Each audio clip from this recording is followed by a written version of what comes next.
Nigeria generated 21.6 trillion naira in tax revenue in the first half of 2026, representing a 49% year-on-year increase from the corresponding period of 2025, as recent tax reforms and improved compliance continue to boost government collections.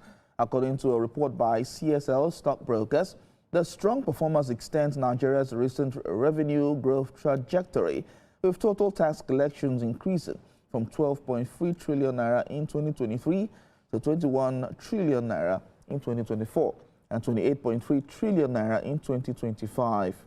The report attributes the impressive growth to the digitalization of tax administration through a national electronic invoicing system, implementation of 4 tax reform laws that took effect in January 2026, and the transition of the Federal Inland Revenue Service to the Nigeria Revenue Service, with an expanded revenue collection mandate and stronger compliance across the oil and non-oil sector. Joining me on the show is an economist and vice president of the Abuja Chamber of Commerce, Chijioke Ikechukwu, to take a look at the performance of Nigeria's economy in the first half of the year. Thank you, Dr. Chijioke, for joining us. Thank you very much. Thanks for welcoming me. So let's look at the first half of 2026.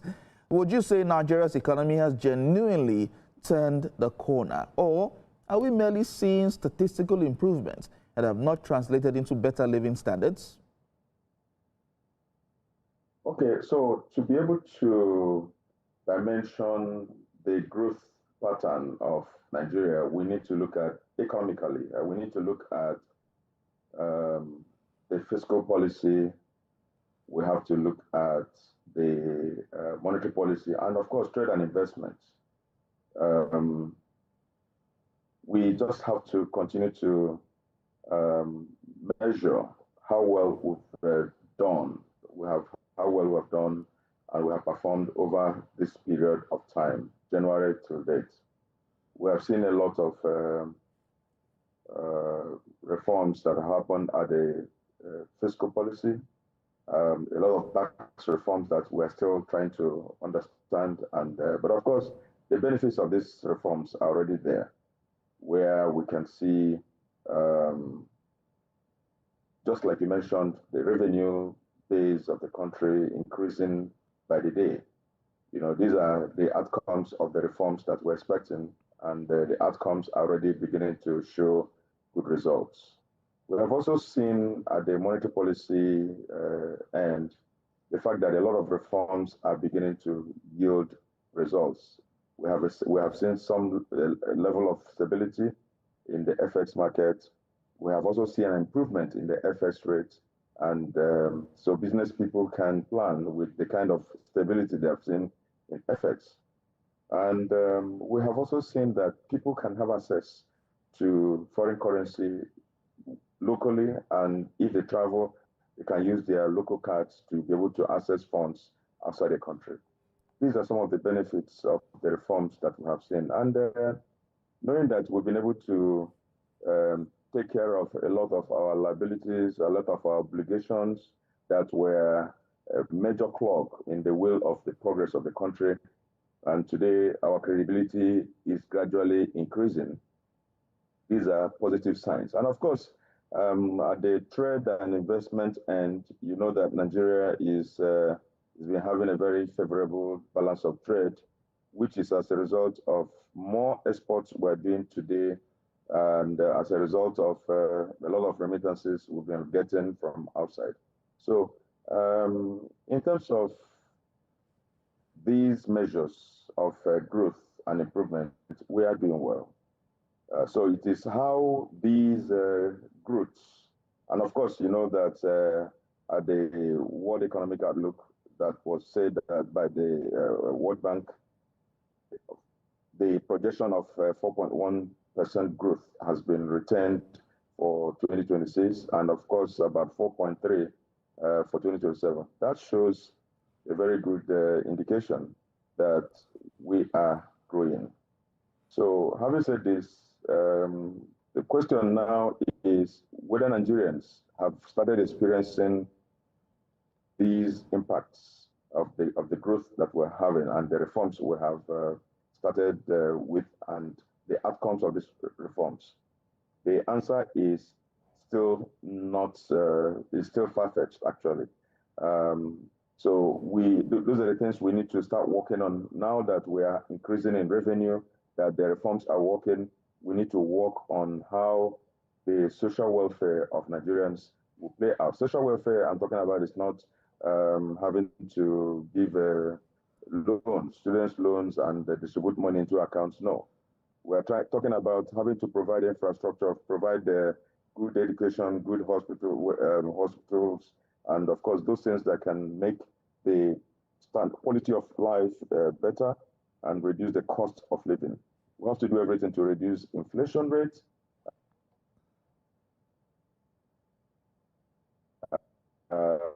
So that people can have it. So these are the things we have to do. Otherwise, generally, I can say from the economic point of view that there are growths. We have experienced some growth, and there are improvements in the economy in all aspects and all facets. So we have to now make sure that jobs are created using the growth we have experienced. These are the things we have to start doing going forward. All right, so GDP expanded by nearly 4% in the first quarter, while inflation has eased considerably compared to last year. Why do many Nigerians, why does it feel like many Nigerians still feel poorer despite these macroeconomic improvements?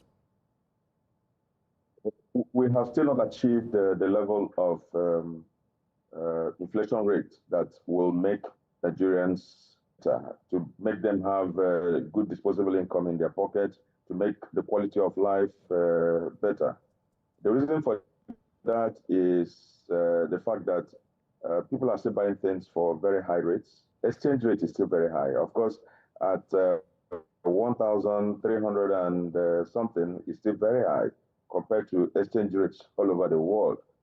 So once we're able to bring down exchange rate, even if we bring it down to about 500 and something naira, you see that the prices of goods and services are going to come down. So what has happened is that people's revenue, people's incomes have remained constant, while the cost of virtually everything, cost of living, is gone up so much. So with the little income they have, they are not able to purchase the very escalated prices of goods and services. That's actually what has happened. And so two things we have to do is just to ensure that the inflation rate comes down, exchange rate comes down, interest rate also comes down, so that people can have access to funds even from banks. These are the things we have to do to drive that.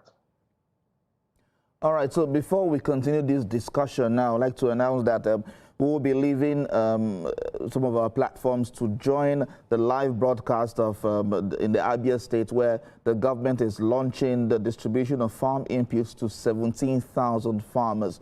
We will join that live, then continue Business Nigeria quite shortly. Stay tuned.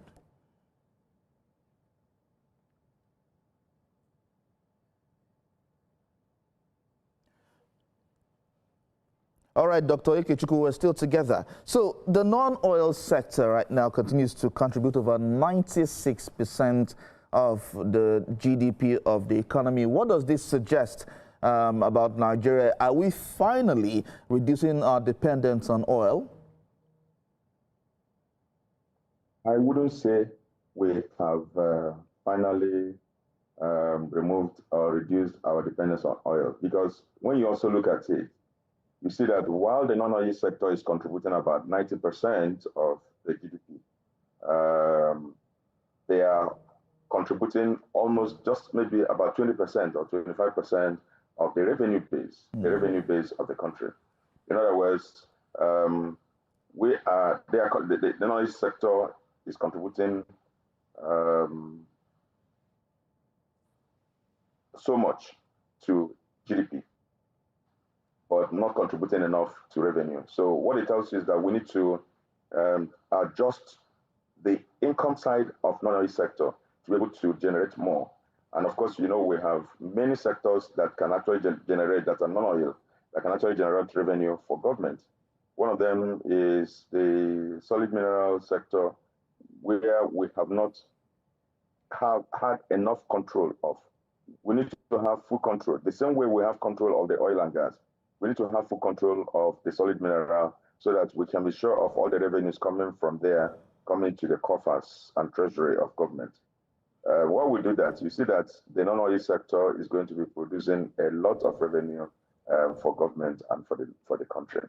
Do you have a visible timeline? Can you tell us if you have envisaged a visible timeline where the non-oil sector will become the key driver of the economy rather than the oil sector? To the extent that the revenue is different from contribution to GDP. Mm-hmm. To the extent that the revenue base of the country still remains with the oil and gas, to that extent, we are still going to be struggling. So what we should be thinking about is how the revenue base of the country from oil sector should be about 50, while non-oil sector should be contributing about 50. I already mentioned the issue of the solid mineral and many other sectors in the economy, and of course, driving of the taxes and all the revenues coming therefrom. We will, once we're able to achieve more from the solid minerals, we have a lot of them in this country. So what we need to do is to take proper control. So for me, it's not something you do by projection. It is something that has to come from strong will, very strong will of government to say, okay, we're going to generate more from the solid mineral. So it's government that should actually say by so time, not a private sector person like it, but it's government decision to decide on which sectors to generate more revenues. Otherwise, we'll continue to have this level of generation of revenue coming from oil sector mostly. All right, so let's talk about inflation, which many have said has slowed significantly, but food prices seems to remain high. Has inflation fallen early on paper while the average Nigerian is still battling food inflation? Yeah, the question is, what are those things that are causing food inflation to be high? You know, the major reason is the fact that petroleum prices increased and still remain, they all still remain high. The fact that insecurity is still there. Many people cannot still go to the farm. The fact that even when they go to the farm, they cannot bring those things out because of some bad roads somewhere and cost of transportation. So once these items, these issues are resolved, you see that the food prices are going to go down. So these are major contributors to the high inflation rates in the food sector. We need to deal with them head on to be able to reduce the prices from that sector. But what will it take for Nigerians to actually feel lower prices, not just hearing about lower inflation rates? A lot of decisions will have to take place. You know, for food and other prices of goods and services, so many things. Of course, what are those things that are driving inflation? You know, because when we talk about prices, we're talking about what causes the prices, or vice versa. High prices are the reasons why inflation rate is high, and because we have those high prices coming from the exchange rate. Imagine if you bring down the exchange rate today from 1,300 something to about 400 or 300 that used to be in the past. Would you imagine how it's going to crash prices of goods and services? Everything will crash. Imagine also the fact that inflation rate, of course, the prices of petroleum products are down, and people can now enter filling stations and buy fuel at less than the prices they are going today. Of course, prices of goods and services are going to go down. So these are the deliberate decisions or deliberate actions of government that should be able to get these things happening for Nigerians again. So an average Nigerian deserves to have very good prices and deserves to use their salaries to manage the quality of life they have. But with the high cost of everything, it has become almost impossible for them because the little income they have cannot afford them. So it requires that we have to make sure that prices of goods and services come down. And exchange rate is one of the contributors. Fuel pricing is contributing. insecurity is contributing, and many other factors that are there contributing to this. So they are known to government, and I'm sure government is working towards all this. Yes, we are sure of that. But at what point do we say that we have achieved genuine price stability? You know, if we compare ourselves with other countries, I'm not even saying Western countries or developed countries. When I say other countries, we're also talking about many other African countries. You see that their exchange rates have remained stable over the years, and nothing is actually happening to them. So even if you hear there is a war happening between America and Iran and Israel, their exchange rates still remain the same. So we have to have a rate that is low enough, because we have to have a benchmark. We have to compare ourselves to some other countries that are doing well. Let us even look at ourselves, comparing ourselves with some other countries in Africa. So look at what exchange rates they have and remain there. We can remain there for 1 year, 2 years, 3 years, and of course you see that all these things we're talking about hardship will stop and reduce. So we need to achieve stability. We need to achieve low exchange rate. We need to achieve low interest rate. Our interest rate today is probably a whooping rate of over 25 to 26 to 30% per annum. You don't hear such rates in some other countries. And so these are all the contributors to high costs of living. All right, so the central bank maintained a tight monetary stance to fight inflation. Has this come at at what expense do you think this has come of course, many people believe it has come at the expense of the growth of the private sector. Do you believe in that? Yeah, actually, in performing the duties of monetary policy, sometimes you want to fight inflation, and that will affect, again, the interest rate which you are trying to protect. An instance is a situation where there's a tightening of the rates, and that tightening will make the MPR to be increased. And when the MPR is increased, you see that interest rate is going to increase. And when interest rate increases, business people are not going to be having good interest rates for their funds, and that will affect the businesses of manufacturers, small scale business people. So you cannot eat your cake and still have it. I mean, it's a total bucket of economic activities that one will affect the other. You cannot be fighting inflation and increasing MPR and still expect that you're going to have a lower interest rate in accessing funds by business people. So all you do is just to see those things that are affecting inflation rate and start attacking them in order for inflation rate to start coming down. If the inflation rate comes down, that means MPR will start coming down and other monetary policy rates will come down. And then, of course, that will mean that business people will start having access to funds. Otherwise, these are some of the factors that are affecting our economy, and they work sometimes against one another. How do you think the interest rate, the current interest rate, how do you think is it discouraging businesses from borrowing and expanding? Obviously, many business people borrow money even at the interest rate, but you see at the point of repayment, they are finding it difficult to make profit. You borrow money to make profit, you borrow money from banks so that you can expand your business. But at the end of the day, in trying to pay back, you see that you're paying so much to the banks, and many times, because there are even many businesses that are owed by government, they default.